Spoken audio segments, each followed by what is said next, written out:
ഇത് നമുക്ക് റവ കൊണ്ട് ഒരു ഹൽവ ഉണ്ടാക്കാം. നല്ല ടേസ്റ്റിയായ ഒന്നാണ്. അതിനായി ഞാനിവിടെ പാനിലേക്ക് നെയ്യ് ഒഴിച്ച് കൊടുത്തതിന് ശേഷം ആദ്യം കുറച്ച് ബദാം, കശുവണ്ടി, പിന്നെ കുറച്ച് ഉണങ്ങിയ മുന്തിരിങ്ങ ഇതെല്ലാം കൂടി ഒന്ന് വറുത്തെടുക്കുന്നുണ്ട്. പെട്ടെന്ന് തന്നെ ഇതുണ്ടാക്കിയെടുക്കാം. നെയ്യിലായതുകൊണ്ട് നല്ല ടേസ്റ്റ് ഉള്ളതാണ്. ഇതിലേക്ക് ഞാൻ കൂടുതൽ ചേരുവകളൊന്നും ചേർത്ത് കൊടുക്കുന്നില്ല. വീട്ടിലുള്ള സാധനങ്ങൾ വെച്ച് തന്നെ പെട്ടെന്ന് ഉണ്ടാക്കിയെടുക്കുകയാണ് ചെയ്യുന്നത്. ഞാനതിനായിട്ട് 1/4 കിലോ റവയാണ് എടുത്തിരിക്കുന്നത്.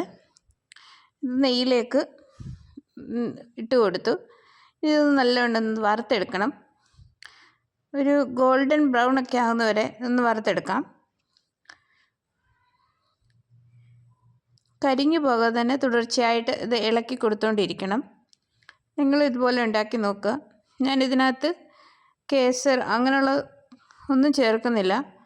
പെട്ടെന്ന് തന്നെ ഉണ്ടാക്കിയെടുക്കാം. ഇനി ഇതിലേക്ക് പഞ്ചസാര ചേർത്ത് കൊടുക്കണം.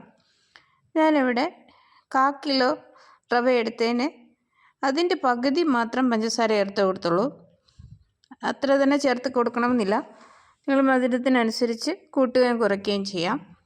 ഇവിടെ ഞാൻ ഏലക്ക പൊടിച്ചതുകൂടി ചേർത്ത് കൊടുത്തു. 3 ഏലക്കയാണ് ഞാൻ പൊടിച്ച് ചേർത്തത്. പഞ്ചസാരയോടൊപ്പമാണ് പൊടിച്ച് ചേർത്തത്. അതുകൂടി ചേർത്ത് നല്ലവണ്ണം ഇളക്കിയതിന് ശേഷം 1/2 ലിറ്റർ തിളച്ച പാലാണ് ഇവിടെ ചേർത്ത് കൊടുത്തിരിക്കുന്നത്. പാലിന് പകരം തിളച്ച വെള്ളം ചേർത്താലും മതി. നമ്മൾ റവ എടുത്തതിൻ്റെ ഡബിൾ പാൽ ഒഴിച്ച് കൊടുക്കണം. ഇനി ഇതെല്ലാം കൂടി ചേർത്ത് നല്ലവണ്ണം ഒന്ന് ഇളക്കിയെടുക്കാം.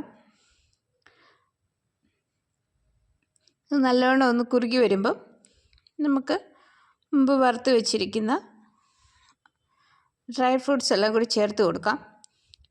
നിങ്ങൾ ഇതുപോലെ പെട്ടെന്ന് തന്നെ വീട്ടിലുണ്ടാക്കി നോക്കുക. ഇത് കൂടുതൽ മഹാരാഷ്ട്രക്കാരുണ്ടാക്കുന്ന ഒരു സ്വീറ്റ്സാണ്.